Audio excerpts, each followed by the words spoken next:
जिंदगी में वह व्यक्ति कभी नहीं हारता जो शांत रहना सीख जाता है, क्योंकि शांत रहने में इतनी अद्भुत शक्ति है कि इस शक्ति से दूसरों को आकर्षित भी किया जा सकता है और अपनी सफलता आसानी से प्राप्त भी की जा सकती है।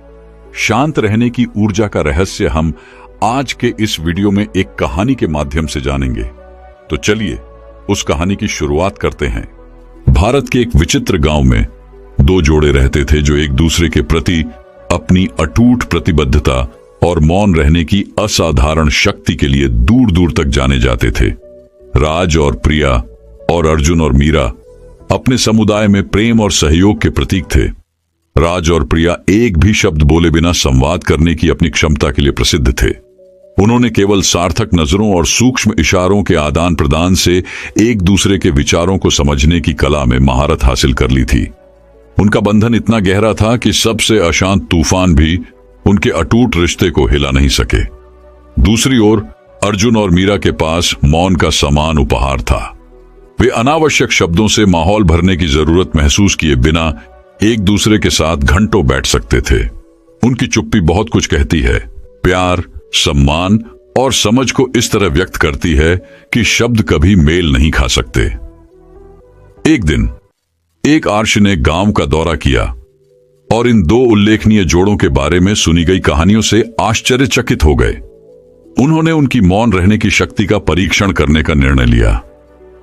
आर्ष ने दोनों जोड़ों के सामने एक चुनौती पेश की। उन्हें केवल इशारों और अभिव्यक्तियों के माध्यम से संवाद करते हुए पूर्ण मौन में 3 दिन बिताने थे। राज और प्रिया ने इस चुनौती को उत्साह के साथ स्वीकार किया। उन्हें इस परीक्षण को सहजता से पूरा करने की अपनी क्षमता पर भरोसा था। अर्जुन और मीरा ने भी आर्षी के साथ अपने अनूठे संबंध को प्रदर्शित करने के अवसर का स्वागत किया। जैसे जैसे दिन बीतते गए, गांव आश्चर्य से देखता रहा, क्योंकि जोड़े आसानी से अपनी दैनिक दिनचर्या पूरी कर रहे थे, पूरी तरह से अपने मौन संचार पर निर्भर थे। राज और प्रिया एक दूसरे की जरूरतों को स्पष्ट होने से पहले ही भांप लेते थे, जबकि अर्जुन और मीरा को उस शांतिपूर्ण समझ में सांत्वना मिलती थी जो उन्हें घेरे हुए थी। चुनौती के अंतिम दिन आर्षी ने परिणाम देखने के लिए ग्रामीणों को एक साथ बुलाया। प्रत्येक जोड़े को अपने मौन के समय के दौरान जो कुछ भी सीखा था उसे साझा करने के लिए कहा गया था। राज और प्रिया आगे बढ़े। उनकी आंखें शांत ज्ञान से भर गईं, जो किसी भी शब्द से अधिक जोर से बोलती थीं। हमारी चुप्पी में हमने पाया कि सच्चा संचार हमारे द्वारा बोले गए शब्दों में नहीं, बल्कि हमारे द्वारा साझा की जाने वाली समझ की गहराई में निहित है। मौन में एक शक्ति है जो भाषा से परे है, जो हमें एक ऐसे स्तर पर जुड़ने की अनुमति देती है जो शुद्ध और अनफिल्टर्ड है। अर्जुन और मीरा ने सहमति में सिर हिलाया। उनके चेहरे शांत अनुग्रह से चमक रहे थे। उन्होंने कहा, मौन ने हमें उपस्थिति की सुंदरता सिखाई है। हमारे द्वारा साझा किए गए शांत क्षणों में हमें शांति और सद्भाव की गहरी भावना मिली, जिसे शब्दों में कभी व्यक्त नहीं किया जा सकता। हमारा बंधन वास्तव में एक दूसरे के साथ मौजूद रहने की हमारी क्षमता के कारण मजबूत है। इन उल्लेखनीय जोड़ों की बुद्धिमत्ता से प्रभावित होकर आर्षी मुस्कुराए। वह ग्रामीणों के पास गया और अपना अंतिम फैसला सुनाया। सच्चा प्यार भव्य इशारों या स्नेह की असाधारण घोषणाओं में नहीं पाया जाता है। यह मौन क्षणों, अनकही समझ और गहरे संबंधों में पाया जाता है, जो दो आत्माओं को एक साथ बांधते हैं। राज और प्रिया, अर्जुन और मीरा, आपने हमें दिखाया है मौन की परिवर्तनकारी शक्ति, और इसके लिए आपने हम सभी की प्रशंसा और सम्मान अर्जित किया है। और इसलिए दोनों जोड़ों ने अपने आसपास के लोगों को अपने गहन प्रेम और मौन की असाधारण शक्ति से प्रेरित करना जारी रखा, ये साबित करते हुए कि कभी कभी सबसे सार्थक बातचीत वे होती हैं जो कभी नहीं बोली जाती हैं। तो दोस्तों, वही अब अगली रोचक कहानी की शुरुआत कुछ इस प्रकार होती है। नितिन एक कुख्यात चोर था जो अपनी साहसी डकैतियों और चालाक कौशल के लिए पूरे देश में जाना जाता था, लेकिन अपनी प्रतिष्ठा के बावजूद उसे अपने दिल में एक खालीपन महसूस हुआ जिसे दुनिया की सारी चुराई हुई दौलत नहीं भर सकती थी।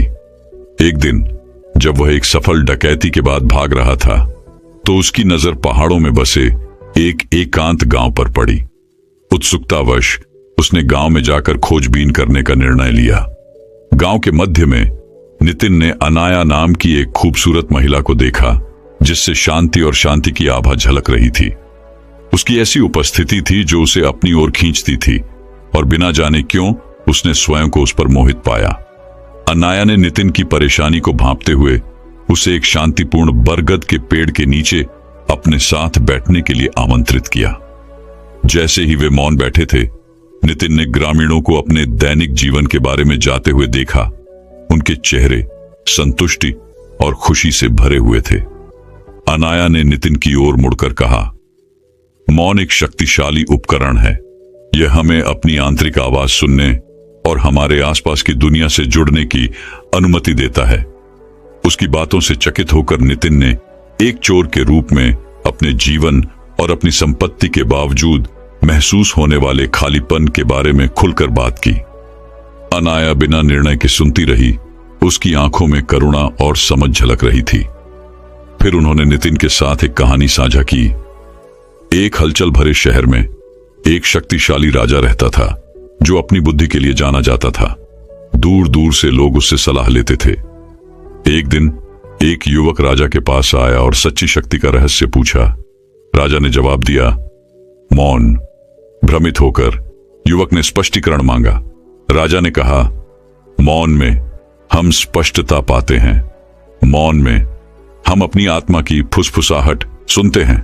मौन में हम ब्रह्मांड से जुड़ते हैं और उसमें अपना स्थान समझते हैं। नितिन ने अनाया की बातों और उसके द्वारा साझा की गई कहानी पर विचार किया। उन्होंने महसूस किया कि सच्ची शक्ति धन या संपत्ति से नहीं, बल्कि भीतर से आती है। प्रेरित होकर उसने अपना जीवन बदलने और मुक्ति का मार्ग खोजने का निर्णय लिया। अनाया ने नितिन की ईमानदारी को पहचानते हुए उसकी यात्रा में मदद करने की पेशकश की।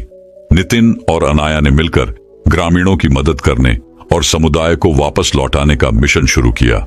नितिन ने अपने कौशल का उपयोग गांव को डाकुओं और चोरों से बचाने के लिए किया, जबकि अनाया ने अपनी बुद्धि और उपचार क्षमताओं को जरूरतमंद लोगों के साथ साझा किया।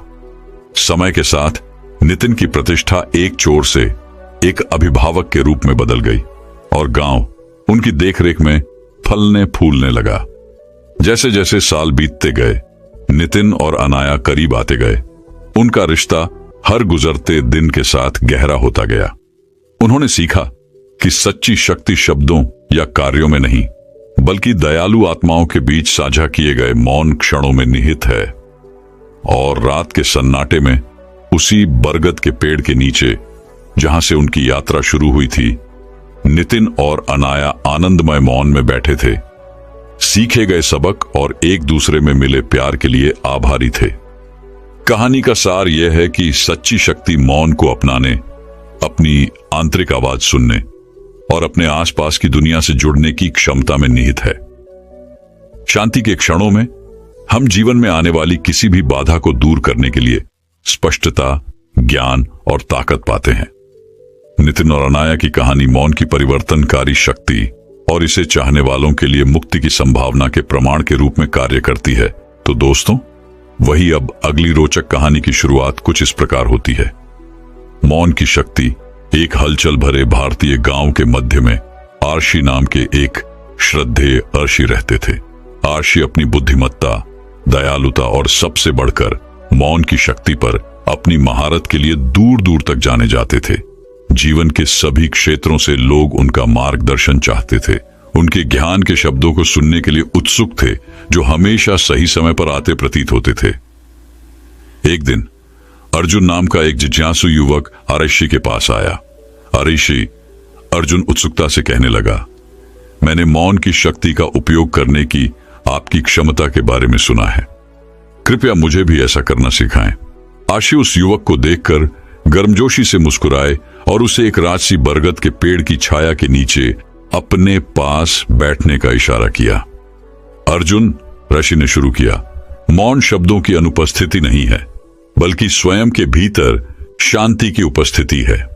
मौन की शक्ति को वास्तव में समझने के लिए व्यक्ति को सबसे पहले सुनना सीखना होगा। अपने कानों से नहीं, बल्कि अपने दिल से। अर्जुन ने और अधिक जानने के लिए उत्सुक होकर गंभीरता से सिर हिलाया। आर्शी ने आगे कहा, अराजकता और शोर के बीच दुनिया की विकर्षणों में बह जाना आसान है, लेकिन सच्चा ज्ञान तूफान के बीच खुद को केंद्रित करने, अपने अस्तित्व की शांति में सांत्वना खोजने की क्षमता में निहित है। अर्जुन हफ्तों तक आर्शी के चरणों में बैठे रहे और उनकी शिक्षाओं को स्पंज की तरह आत्मसात कर लिया। उसने अपने मन को शांत करना, अपने बढ़ते विचारों को शांत करना और मौन से मिलने वाली शांति को अपनाना सीखा। और जैसे जैसे दिन महीनों में बदल गए, अर्जुन को अपने भीतर एक गहरा बदलाव नजर आने लगा। वह पहले से कहीं अधिक केंद्रित, अधिक जमीनी और अधिक शांति महसूस करने लगा। एक दिन आर्शी ने अर्जुन को अपने पास बुलाया और उन्हें पानी से भरा एक छोटा मिट्टी का बर्तन दिया। अर्जुन, आर्शी ने धीरे से कहा, इस बर्तन को गांव के चौराहे पर ले जाओ और पानी की एक भी बूंद गिराए बिना उसकी परिधि के चारों ओर घूमो। अर्जुन की आंखें आश्चर्य से चौड़ी हो गईं, क्योंकि गांव के चौराहे पर हमेशा हलचल रहती थी। विक्रेता अपना सामान बेचते थे, बच्चे खेलते थे और जानवर स्वतंत्र रूप से घूमते थे। फिर भी उन्होंने चुनौती स्वीकार की और हाथों में मिट्टी का घड़ा लेकर चल पड़े। जैसे ही अर्जुन भीड़ भरे चौराहे से गुजरा, उसे अपने कांपते हाथों में बर्तन का वजन महसूस हुआ। उस स्थान का शोर, अराजकता और सरासर ऊर्जा उस पर हावी होने की धमकी दे रही थी। लेकिन फिर उन्हें आर्शी के शब्द याद आए, तूफान के बीच शांति खोजने के लिए, मौन की शक्ति को अपनाने के लिए। अपनी आंखें बंद करके अर्जुन ने एक गहरी सांस ली और अपने भीतर की शांति पर ध्यान केंद्रित किया। उसने अपने संदेहों, अपने डर और अपनी व्याकुलताओं को जाने दिया और इसके बजाय उसने सुनी अपने दिल की धड़कन की लय, हवा की हल्की सरसराहट और उस मौन ज्ञान की जो उसकी आत्मा की गहराई में गूंजता था। और जैसे ही वह चला, एक चमत्कारी घटना घटी। चौराहे का शोर पृष्ठभूमि में फीका पड़ गया। उसके चारों ओर की अराजकता पिघल गई और जो कुछ बचा था वह शांति और शांति का गहरा एहसास था। अर्जुन को ऐसा महसूस हुआ मानो वह हवा में चल रहा हो। उसके कदम हल्के और निश्चित थे। उसका हृदय मौन की शक्ति की नई समझ से भर गया था। जब अर्जुन आर्शी के पास लौटे तो मिट्टी का घड़ा अभी भी पानी से भरा हुआ था। एक भी बूंद नहीं गिरी थी। आर्शी ने उसकी ओर देखकर मुस्कुराते हुए कहा, तुमने अच्छी तरह से सीखा है अर्जुन। मौन की सच्ची शक्ति शोर की अनुपस्थिति में नहीं, बल्कि आंतरिक शांति की उपस्थिति में निहित है। इसे हमेशा याद रखें और आप पाएंगे कि आप शांति बनाए रखते हैं दुनिया की उथल पुथल के बीच दिल। और इसलिए अर्जुन ने उस दिन उद्देश्य की एक नई भावना और मौन की शक्ति के प्रति गहरे सम्मान के साथ गांव का चौराहा छोड़ दिया। वह जानता था कि चाहे जीवन उसे कहीं भी ले जाए, वह हमेशा अपने भीतर उस शांति को लेकर रहेगा जो आर्शी ने उसे सिखाई थी। शोर और विकर्षणों से भरी दुनिया में प्रकाश की एक किरण। और जैसे जैसे साल बीतते गए, अर्जुन अपने आप में एक श्रद्धेय आर्शी बन गए। उन्होंने आर्शी की शिक्षाओं को उन सभी के साथ साझा किया जो उनका मार्गदर्शन चाहते थे। और यद्यपि उनके शब्द कम थे, उनकी उपस्थिति बहुत कुछ कहती थी। मौन और आंतरिक शांति की स्थायी शक्ति का एक प्रमाण। कहानी का सार, अराजकता और शोर के बीच सच्चा ज्ञान। अपने भीतर शांति खोजने, मौन की शक्ति को अपनाने और अपने कानों से नहीं बल्कि अपने दिल से सुनने की क्षमता में निहित है। तो दोस्तों, वही अब अगली रोचक कहानी की शुरुआत कुछ इस प्रकार होती है। मौन की प्रतिध्वनि। भारत के एक हलचल भरे गांव के मध्य में एक स्कूल था जहां छात्र सीखने और बढ़ने के लिए हर दिन इकट्ठा होते थे। उनमें से दो सहपाठी अवनी और राहुल भी थे, जिनके बीच शब्दों से परे एक अनकहा संबंध था। अवनी एक शांत और आत्मनिरीक्षण करने वाली लड़की थी जो अपनी सुंदर उपस्थिति और दयालु स्वभाव के लिए जानी जाती थी। दूसरी ओर राहुल एक उत्साही और ऊर्जावान लड़का था जो हमेशा नए विचारों का पता लगाने और अपनी सीखने की सीमाओं को आगे बढ़ाने के लिए उत्सुक रहता था। अपने विपरीत व्यक्तित्वों के बावजूद अवनी और राहुल को एक दूसरे की संगति में सांत्वना मिली। वे कक्षा में एक दूसरे के बगल में बैठते थे, व्याख्यान के दौरान एक दूसरे को जानते थे और स्कूल की लाइब्रेरी में किताबों की दुनिया में खोए हुए घंटों एक साथ बिताते थे। जैसे जैसे दिन हफ्तों में और हफ्ते महीनों में बदलते गए, उनकी दोस्ती और भी गहरी होती गई। उन्होंने एक आपसी समझ की खोज की जो बोली जाने वाली भाषा से परे थी, एक ऐसी समझ जिसने मौन की शक्ति में अपनी अभिव्यक्ति पाई।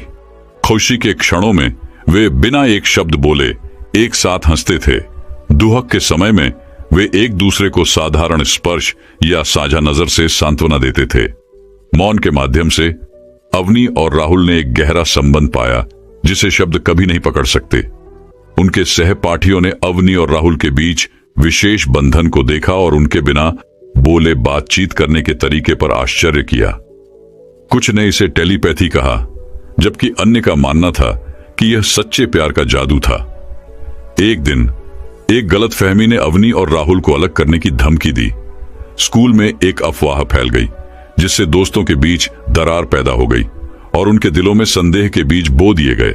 शब्द कहे गए, आरोप लगाए गए और दोनों सहपाठियों के बीच सन्नाटा छा गया। खोई हुई और अकेली महसूस करते हुए अवनी अपने आप में पीछे हट गई। उसे समझ नहीं आ रहा था कि उसके और राहुल के बीच बनी दूरी को कैसे पाटे। उसने स्कूल के बगीचे में सांत्वना की तलाश की, जहां एक बुद्धिमान बूढ़े शिक्षक ने उसे खिले हुए चेरी ब्लॉसम पेड़ के नीचे बैठे हुए पाया। युवा, शिक्षक ने कहा, मुझे तुम्हारे दिल में भारीपन महसूस हो रहा है। याद रखें, मौन हमेशा एक बाधा नहीं है, यह एक पुल भी हो सकता है। अवनी ने ऊपर देखा, उसकी आंखों में आंसू भर आए। लेकिन जब शब्दों ने हमें अलग कर दिया है तो चुप्पी हमें वापस एक साथ कैसे ला सकती है? शिक्षक धीरे से मुस्कुराए। मौन उन घावों को भरने की शक्ति रखता है जिन तक शब्द नहीं पहुंच सकते। यह बोली जाने वाली भाषा के बीच के स्थानों में बहुत कुछ कहता है, सतह से परे की सच्चाइयों को उजागर करता है। अपने और राहुल के बीच की चुप्पी पर भरोसा रखें और आप एक दूसरे के पास वापस आने का रास्ता खोज लेंगे। शिक्षक के शब्दों से प्रेरित होकर अवनी आशा की एक नई भावना के साथ स्कूल लौटी। उसने राहुल को स्कूल के प्रांगण में खोजा, जहां वह अकेला खड़ा था, अपने विचारों में खोया हुआ। बिना कुछ कहे अवनी ने राहुल का हाथ अपने हाथ में लिया और उसे चेरी ब्लॉसम पेड़ के नीचे उनके पसंदीदा स्थान पर ले गई। वे चुपचाप एक साथ बैठे, पत्तों की हल्की सरसराहट और गांव की दूर की आवाज सुन रहे थे।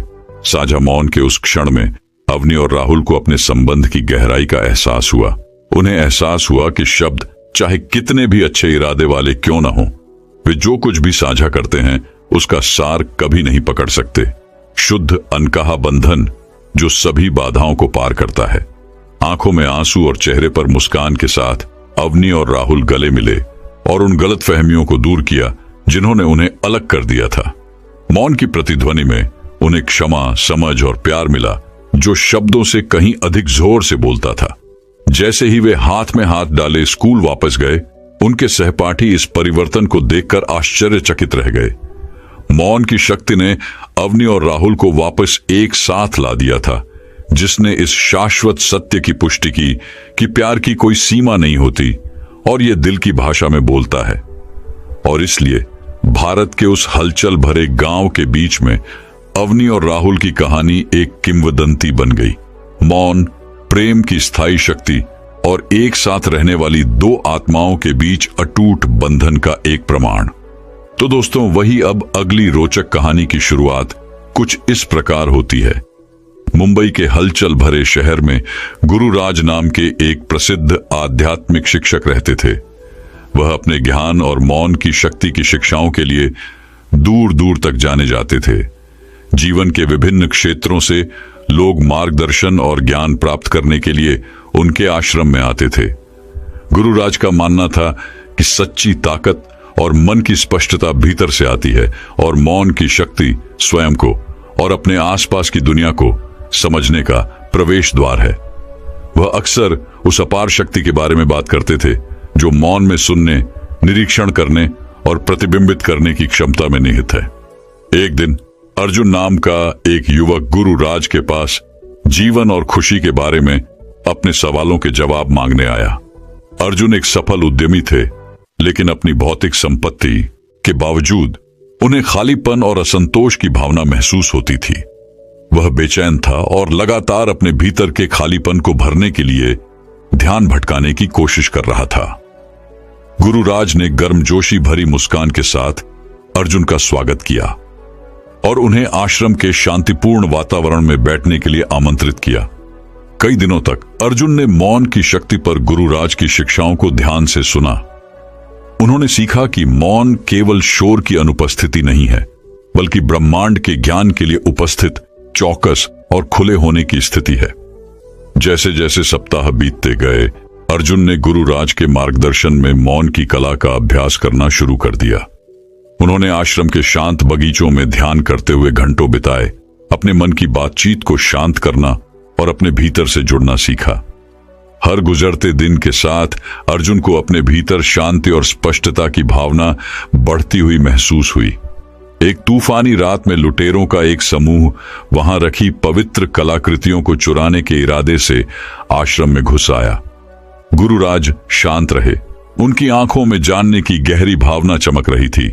वह अंधेरे में चुपचाप खड़ा था, आंतरिक शक्ति की भावना को प्रसारित कर रहा था, जिससे कमरा भर गया था। गुरुराज की उपस्थिति से आश्चर्यचकित होकर लुटेरे एक पल के लिए झिझके। मौन के उस क्षण में गुरुराज ने धीरे से लेकिन ऐसी आवाज के साथ बात की जो ब्रह्मांड का भार उठाती थी। उन्होंने करुणा और ज्ञान के शब्द साझा किए जो लुटेरों के दिलों को छू गए, जिन्होंने अपने हथियार गिरा दिए और घुटनों पर गिर गए। गुरुराज की चुप्पी की शक्ति से प्रभावित होकर लुटेरों ने माफी मांगी और अपना रास्ता बदलने की कसम खाई। उस रात वे मुलाकात से परिवर्तित होकर आश्रम से चले गए। मौन और ज्ञान के गहरे प्रभाव से वे हमेशा के लिए प्रभावित हो गए। अर्जुन ने इस अद्भुत घटना को देखा और मौन की सच्ची शक्ति को महसूस किया। उन्होंने समझा कि यह चुनौतियों या संघर्षों से बचने के बारे में नहीं है, बल्कि शांत और केंद्रित दिमाग से उनका सामना करने के बारे में है। उन्होंने सीखा कि सच्ची ताकत सुनने, निरीक्षण करने और ज्ञान और करुणा के साथ प्रतिक्रिया करने की क्षमता में निहित है। साल बीतते गए और अर्जुन मुंबई शहर में प्रकाश और प्रेरणा का प्रतीक बन गए। उन्होंने मौन की शक्ति पर गुरुराज की शिक्षाओं को दूसरों के साथ साझा किया। उन्हें आत्म खोज और आंतरिक शांति की दिशा में उनकी यात्रा पर मार्गदर्शन किया और अपने कार्यों और शब्दों के माध्यम से अर्जुन ने दुनिया को दिखाया कि अराजकता और शोर के बीच मौन की शक्ति वास्तव में जीवन को बदल सकती है और गहरा बदलाव ला सकती है। कहानी का सार यह है कि मौन की शांति में आंतरिक शक्ति और ज्ञान का सबसे बड़ा स्रोत निहित है। मौन की शक्ति को अपनाएं और आप अपने भीतर स्पष्टता, शांति और परिवर्तन की दुनिया की खोज करेंगे। तो दोस्तों, वही अब अगली रोचक कहानी की शुरुआत कुछ इस प्रकार होती है। वाराणसी के प्राचीन साम्राज्य में राजा हरिश्चंद्र नाम के एक बुद्धिमान और न्यायप्रिय राजा और उनकी प्रिय रानी महारानी सीता रहते थे। वे अपने राज्य पर शासन करने में अपनी परोपकारिता, करुणा और निष्पक्षता के लिए दूर दूर तक जाने जाते थे। एक दिन एक पड़ोसी राज्य ने अपने क्षेत्र का विस्तार करने की मांग करते हुए वाराणसी के खिलाफ युद्ध छेड़ दिया। दुश्मन चालाक और शक्तिशाली था और उनकी सेना वाराणसी की सेना से अधिक थी।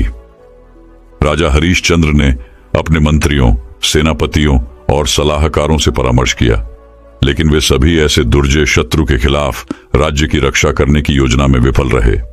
अव्यवस्था के बीच महारानी सीता ही बोली, मेरे राजा, उसने धीरे से कहा, मुझे विश्वास है कि मौन में हम अपनी ताकत पा सकते हैं। राजा हरिश्चंद्र, जो अपनी रानी के प्रति अत्यंत सम्मान रखते थे, ने उनकी बातों पर गहराई से विचार किया। फिर उन्होंने अपने दरबार में घोषणा की कि वे ध्यान करने और मार्गदर्शन लेने के लिए जंगल के अंदर एक मंदिर में जाएंगे। कई दिनों तक राजा और रानी मौन बैठे रहे, अपने दिमाग को साफ किया और ब्रह्मांड के ज्ञान के लिए अपने दिल खोले। उस शांति में उन्हें वे उत्तर मिल गए जिनकी उन्हें तलाश थी। राजा हरिश्चंद्र ने दुश्मन को मात देने के लिए एक शानदार रणनीति तैयार की और महारानी सीता ने योजना को परिष्कृत करने के लिए अपनी बुद्धि और अंतर्दृष्टि प्रदान की। जब वे अपने ध्यान से बाहर आए तो राजा और रानी एक शांत आत्मविश्वास से भर गए जो पूरे राज्य में फैल गया। वाराणसी के लोग साहस और दृढ़ संकल्प के साथ अपनी मातृभूमि की रक्षा के लिए तैयार होकर अपने राजाओं के पीछे एकजुट हो गए। जैसे ही शत्रु निकट आया, राजा हरिश्चंद्र और महारानी सीता शहर के द्वार पर एक साथ खड़े हो गए, जिससे शांति और अटूट संकल्प की भावना झलक रही थी। शत्रु का नेता शाही जोड़े की शांत उपस्थिति से चकित होकर अपने हमले से झिझका। उसी समय राजा हरिश्चंद्र बोले। उनकी आवाज शांत और स्थिर थी। हम युद्ध नहीं चाहते, लेकिन हम अपनी पूरी ताकत से अपने राज्य की रक्षा करेंगे। यदि आप शांति चुनते हैं तो हम आपको दोस्तों के रूप में गले लगाएंगे। यदि आप युद्ध चुनते हैं तो परिणाम भुगतने के लिए तैयार रहें। राजा के शब्दों और रानी की मूक शक्ति से प्रभावित होकर दुश्मन नेता ने पीछे हटने और हिंसा के बजाय शांति की तलाश करने का फैसला किया। वाराणसी को तलवारों की टक्कर से नहीं, बल्कि मौन, ज्ञान और करुणा की शक्ति से बचाया गया था। वाराणसी के लोगों ने अपनी जीत का जश्न मनाया और अपने असाधारण नेतृत्व के लिए अपने राजा और रानी की प्रशंसा की। अनुभव से अभिभूत राजा हरिश्चंद्र और महारानी सीता ने अपनी प्रजा को आंतरिक शांति, एकता के महत्व और उथल पुथल के समय मौन के गहरे प्रभाव की याद दिलाई। कहानी का सार यह है कि सच्ची शक्ति युद्ध के शोर में नहीं, बल्कि आत्मा की शांति में निहित है। जब हम अपने दिमाग को शांत करते हैं और अपने दिल की फुसफुसाहट को सुनते हैं, तो हम सबसे कठिन चुनौतियों का भी समाधान पा सकते हैं। अराजकता और शोर से भरी दुनिया में आइए हम राजा हरिश्चंद्र और महारानी सीता की सीख को याद रखें कि कभी कभी सबसे बड़ी ताकत मौन में पाई जाती है। दोस्तों, मैं उम्मीद करता हूं कि यह कहानी सुनने से आपके जीवन में अच्छे बदलाव आए होंगे।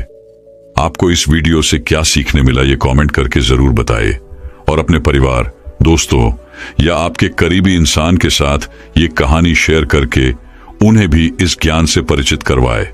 बाकी अगर आपको ये वीडियो दिल से अच्छी लगी हो, तभी इस वीडियो को लाइक कर देना, और आपने अब तक इस चैनल को सब्सक्राइब न किया हो तो चैनल को सब्सक्राइब भी जरूर कर देना। आपका हर दिन शुभ हो और खुशियों से आपका जीवन भरा रहे। धन्यवाद। नमो बुद्धाय।